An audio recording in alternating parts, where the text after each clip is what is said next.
7, talk too early. Oh, indaba. Talking my business isintu. Nazo zonke indaba zabasha. Indaba. Hey Tara, welcome to the special edition of Isex Indaba. Yes, I'm a holiday, but Isex Indaba ikhona here on Gagas FM, the sound of KZN. You can get the conversation via Gagas FM app as well as Nagu YouTube. Igama uMenelis Wakandwandwe. I'm here to bring you the special edition of Isex Indaba ezomdavazo. And this episode is not suitable for izingane. Ongaphansi ka-18, don't bother ukuthi ubuke le episode. Njengokujwayelekile, I have a good friend of Gagas FM and ishow yendaba. He is a sexual health specialist and a family practitioner, uDokotela uNkosinathi Shabalala. Mshengu, hamba kahle? Kunjani Menelisi? Hayi no, sikhona. Indaba zomdavazo sikhuluma ngisho ngama holiday, hamba kahle?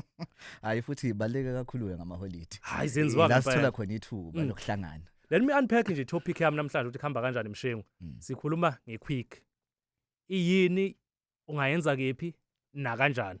Briefly nje for i-viewer nomlaleli olalele kwi-podcast yethu. Masikhuluma ngequick, i-quick sikhuluma ngani? Uma sikhuluma ngequick ngizoyibeka nje in layman term. Yes. Siyake sikhuluma ngokuthi sicoshe u1. Oh yeah. Ucoshe nje u1. Into ephuthumayo, into esheshayo. That's why it's quick. Mm. Into ewala. And ingenzakala eindaweni eziningi ke. Ngoba kuyadependa of course ukuthi lo muntu othi ucosha naye leyo quick ingqondo yakhe ivuleleke kangakanani kwezocansi. Ngoba in terms of environment ibalekile leyo nto when it comes to quickie ukuthi kahle kahle uma sithi siyayintshontsha ke leyo quickie siyintshontshela kuphi exactly ngoba ziningi indawo ziningi kungaba sekitchen kungaba sekamereni kungaba se lounge kungaba ngaphandle emva kwendlu kungaba even esigangeni ngoba phela kuyayeka nanalapha impela noma kuthiwa kwenziwa ipicnic impela ingacosheka nalapha iquickie enye futhi into esengiyake ngiyibone abayenza abantu abaningi nowadays esemaphuli you know Ziyabuya kusabhukudwa lana you know usibona umuntu eshone emanzini ubona umuntu eshone evumbuka la emanzini nalapho futhi iyacosheka iquickie bese kuba khona ke le ephathelene ne-public indecency kuma public toilets and iyenzekayo kakhulu especially trenda ke kuma video leyo trend impela ke leyo ngoba within ama public toilets kuba khona i-surveillance as well so we end up getting you know lezi izinto ezivela ku social media merely because of that. So quick is in simple terms it's just ucosha u1. I've been following you through Dokotela kuma Thursdays unyaka wonke. Hlezi ukhuluma nge4play. Shuthi quick ayikho i4play. Lapho ke sekuwukuthi ke the power of the mind has to come to play. Sekune psychology involved lapho because iquick ayidingi ukuthi size senze okuningi. So babili kumele sikwazi ukuyifikisa kubeni ready. Ukuthi yenzeke lento njengamanje yenzeke futhi quickly iphele futhi within even u5 minutes kanje. So quick yona it doesn't have really a space esingako when it comes to foreplay. So if kuwuthi sikhuluma psychology mangithi you must ready yourself uyazi ukuthi uyokwenzani la uyakhona. So you must activate and tantalize yourself mentally ukuthi no man kumele ngibe ready la kumele ngibe manzi la umuntu wesilisa kumele enze naye show ukuthi hayi induku kumele iphakame kumele iqine ngoba lento kumele yenzeke njengamanje.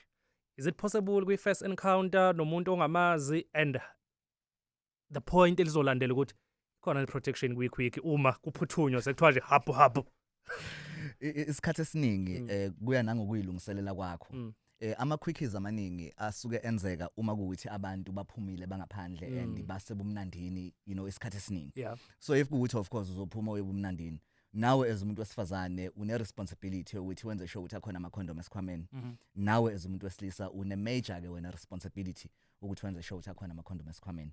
So if kuwuthi sizoyenza iquick ngaphandle kokulindela ukuthi sibe safe then sibeka directly engcupheni yezinto eziningi and leyo nto leyo ibizwa nge-high sexual risk behavior and yabona ngoba nje sithinta indaba yamaholidi kaphuzwa ngamaholidi ziningi izinto ezenziwayo ubumnandi buxakile so abanye abantu bayake bathatha ama decisions ngokungacabangi kodwa ke lokho engibekayo kwe-condom kubalekile so that if you encounter such you know a space noma such an opportunity wazi ukuthi hayi at least kukhona into ezokugqokisa and ezokuvikela.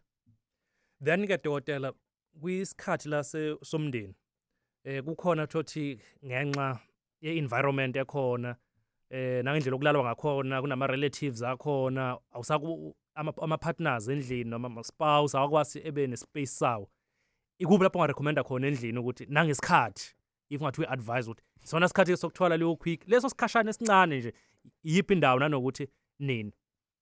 Khumbula-ke Menelisi ukuthi lana angikhulumi nge-culture, angikhulumi ngokuthi umuntu mnyama mhlophe uyiNdiya, angikhulumi ngalokho, ngikhuluma about morality. Uma ngikhuluma ngokwembatha yikho ukuthi ngikubanga ngokwesintu. Yes ngoba vele siyazi ukuthi izinto vele ziyenzeka. We are living, you know, in the modern day society. Now practically if ngiyibuka-ke leyo it has to do with a lot of things ngoba manje within i-household, within ukuba khona kwabantu abadala kuba khona ukuthi kumele sihloniphe. So njengoba ngisho ukuthi if uzoba naye upartner ngcono kuba ukuthi into niyenza ekufihlekeni, of course into niyenza kwi-designated room la okuzoba khona ukuvikeleka even komsindo, ukuvikeleka kweingane. Ngoba masikhuluma ngomndeni sikhuluma ngawo wonke umuntu, sikhuluma from umuntu omdala kuze kuyofika kumuntu omncane. Akuvumelekile of course ukuthi abantu bavele basuke bamemeze nje kukhona wonke umndeni bana kubenza ucansi bayijabulisa. Now wonke umuntu sezwa yonke into eyenzakala ekamereni. Leyo nto leyo it comes off as a disrespect ikakhulukazi kubantu abadala and ayivikeli ingane, you know, psychologically ayivikeli ingane mentally ngoba ingane isasuke isafuna ukugroomwa, samele ikhule and kumele ikhuliswe ngothando hayi ngezinto, you know, iphinde zixhaphaze noma zihlaphaze noma zihlambalaza. Yeah. If you just joined us and uyibuka le episode ku YouTube, you can share i-link yethu ukuthi ngabe kuhamba kanjani, then si-unpack-a i-quick namuhla noDokotela uNkosana Shabalala. He is a sexual health specialist as well as a family practitioner. Isikhathi sama-holiday kuhamba kanjani when it comes to i-quick, iyini yenzelwa kephi, ama-risk nobumnandi obukhona kubona. Doc, kukhona lento okuthiwa ocansini olungahlelekile noma kumdavazo ongahlelekile, ukhona ubumnandi beyond ukuthi hayi siyodavazana namhlanje, ukuthi nje out of nowhere ukuthi hayi i-quick aye ethi Menelisi yabona ngiyayenza-ke manje noma nophatha kuvunyelwana. Bukhona ubumnandi behind ukuthi hayi ucansi okuthiwa hayi azange luzoluhlelwe ngoba kuyi-quick nje oluthi lenzeka-ke manje kudlulwe futhi. Now Menelisi ngihlale ngiyiphusha vele le ndaba yokuthi within a space of ubudlelwane or within a space sokuthi sazane sihlangane ndawonye ibalekile nje kuba spontaneous. Yes. Ibaleka kakhulu. But now nayo futhi it comes with ama risk ngoba you must be prepared at all times. Ngihlale ngibabuza even abantu besilisa mangihlangana nabo ngithi la isikhomeni sakho lapha kuyi-wallet ikhona yini condom ngoba kungenzakala noma yini noma yikephi noma isikanjani. So into engiyibeka phambili hamba phambili ngalo December ukuthi abantu ababe prepared for whatever situation. And i-outcome yalapho uzokwazi ukuyigwema ukuthi ibe negative ngoba lapho uzokwazi ukuyivikela ngayo yonke indlela. So iyenzeka impela Menelisi lento okhuluma ngayo, especially within a festive season ngoba wonke umuntu jolly, wonke umuntu ujabulile, so akekho umuntu really osuke ecabanga that much about their own health and about their own lives. It's all about ukuthi unyaka wonke bengihlukumezeka ngisemsebenzini, ngikhathele, I just want to have fun. But in having fun, let us also think about impilo zethu ukuthi sivikele ngandlela thizeni. Speaking of health, masikhuluma nge-quick Dokotela, ngifisa ukubheka true no ngeke ngisho ku-experience yakho but kuma uzwa nje izitori and ubona and ngifisa ukuthi uyibheke nangokwe-biology in terms of ukukhulelwa uma ke kwangena kwahlangana i-semen noma kwangena i-sperm kuntombi zodwa ukukhulelwa kukhona ukuthi niyenza isikhathi esingakanani, ngisho wathiwa kube u2 seconds noma ngene kancane, so i-pregnancy khona kuloko ucansi. Now, yes, there's an element of truth. Yes. There's definitely an element of truth. Yeah.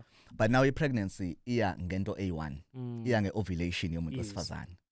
Iya ngalokho i-pregnancy. Ngoba if ukuthi uzo-ejaculate phakathi kumuntu wesifazane engaka-ovulate, angeke azakhulelwa. Noma ngathi ushaya i-quick, noma ngathi udonsa 45 minutes, noma ngathi 15 minutes, ngeke akhulelwa. So kumele kube ukuthi uya-ovulate. So if ukuthi uzoyenza vele i-quick, ese-ovulateile within i-fertility window, then definitely ama-chances of ukuthi akhulelwe are quite high. So kumele umuntu wesifazane ezazi ukuthi i-menstrual cycle yakhe inini, insuku zinini, ovulation inini. Ngisho ngathi wawenza quick noma nohlelile umdavazo. That is what comprehensive sexuality education is all about. Ukuthi we put it out there, abantu kumele bayazi imizimba yabo. Uma umuntu wesilisa yazi ukuthi umzimba wakho operate kanjani. Uma umuntu wesifazane yazi ukuthi umzimba wakho operate kanjani. okwabantu besifazane kulula-ke ngoba they have their own internal body calendar. Yeah. Bayakwazi ukuyi-tracer and bayakwazi ukubheka ukuthi okay around this time ama-signs of ovulation akhona yini. But nje when it comes to i-quickie, it all depends on ukuthi seliphumile yini iqanda lapha nakumuntu wesifazane, i-ovulation isifikile yini. Uyezwa i-quickie si-unpacka in all angles. Unalo ama-risk akhona, the pros and cons, nenjabulo njengabe khona, and the psychological aspect engabe ikhona. Dokotela, in one word, will you recommend i-quick, yes or no? Yes. Uyayivuma. Ngiyayivuma impela. Hayi, usuyizweleka. Share le link uzwe kabanzi ukuthi i-quick imnandiphi, ikuphi lapho engakubeka khona futhi engcupheni. Dokotela Nkosinathi Shabalala simthola kanjani? Ngiyabonga Menelisi, ngiyatholakala enambeni yocingo ethi 063 847 0511. Ngizoyiphinda 063 847 0511. Eyaso office yona ithi 031 065 0226 031 065 0226. Ungashaya ucingo uzozongibona ema-office ami ango-9 Dorothy Nyembe in Durban Central, and ngingatholakala na Facebook na TikTok as uDr Shabalala. Dokotela kavali. Ngiyabonga baba, ngivali mina. Nakho Ngibonga kuphela. iSex Indaba, the special edition of Sex Indaba ku Gagas FM app as well as na ku YouTube uzoyithola as i-video as well as na kwi-audio kuyona i-podcast yethu. So this has been the special edition yayo iSex Indaba with uMenelisi wakandwandwe. So make sure that na next week uyakwazi ubuye iSex Indaba every Thursday uzokwazi uyithola. Be on the lookout. Maku Thursday nje sekuqala sekuntambama, make sure that you follow ama platforms ethu on of Gagas FM. Siyabonga ukuthi ke you part of i-show and do share le link yethu. Indaba, special open line on Mondays at 7. Talk to Alex. Oh, Indaba, talking my business is simple. Nazo zonke indaba zabasha. Indaba.